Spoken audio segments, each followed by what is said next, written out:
I created a video on Seb's Entertainment channel where I shared my views about abortion.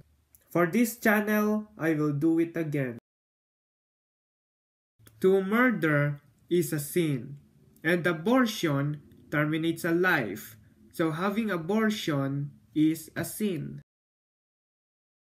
From the scientific perspective, life begins from conception, which triggers a process called fertilization. Fertilization is the fusion of gametes which develops a baby. Therefore, as soon as conception starts, there is already life.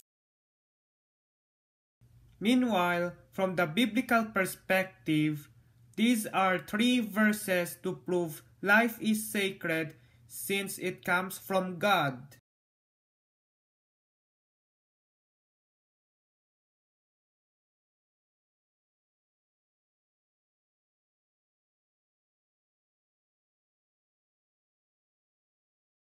By combining these arguments, we can confirm that abortion is ungodly.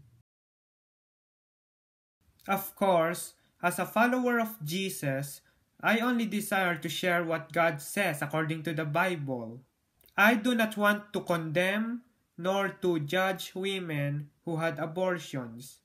Rather, I want them to know God loves them and the only thing they can do is to ask and to trust His mercy.